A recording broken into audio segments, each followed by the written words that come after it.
తిరుపతి శ్రీ కపిలేశ్వర స్వామి వారి వార్షిక బ్రహ్మోత్సవాల్లో 6వ రోజైన సోమవారం ఉదయం 7 గంటలకు శ్రీ సోమస్కందమూర్తి వారు వ్యాఘ్రవాహనంపై భక్తులను అనుగ్రహించారు. భజన మండళ్ల కోలాటాలు, భజనలు, మంగళ వాయిద్యాల నడుమ పురవీధుల్లో వాహన సేవ కోలాహలంగా జరిగింది. వాహన సేవ ఆలయం నుండి మొదలై Kapilatheertham road, Annarao circle, Vinayakanagar quarters, Hare Rama Hare Krishna మందిరం, ఎన్జీఓ కాలనీ, అలిపిరి బైపాస్ రోడ్డుల మీదుగా తిరిగి ఆలయానికి చేరుకుంది. భక్తులు అడుగడుగునా కర్పూర హారతులు సమర్పించారు. కాగా భక్తి వ్యాఘ్రం వంటిది. భక్తితో ఏ జీవుడి హృదయం శివునికి వేదిక అవుతుందో ఆ జీవుడి క్రూర పాపకర్మలు, మదమోహ మాత్సర్యాదులు సంహరించబడతాయని పురాణ ఐతిహ్యం.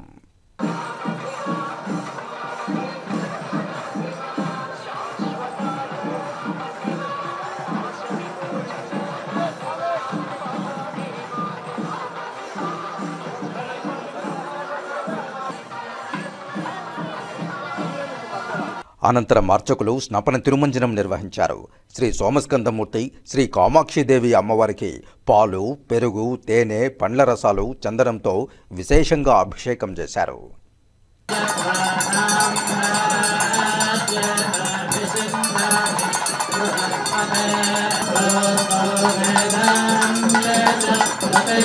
ఈ కార్యక్రమంలో ఆలయ deputy EO Devendrababu, AEO Subbaraju, superintendent Chandrasekhar, ఆలయ అర్చకులు, ఇతర అధికారులు, విశేష సంఖ్యలో భక్తులు పాల్గొన్నారు.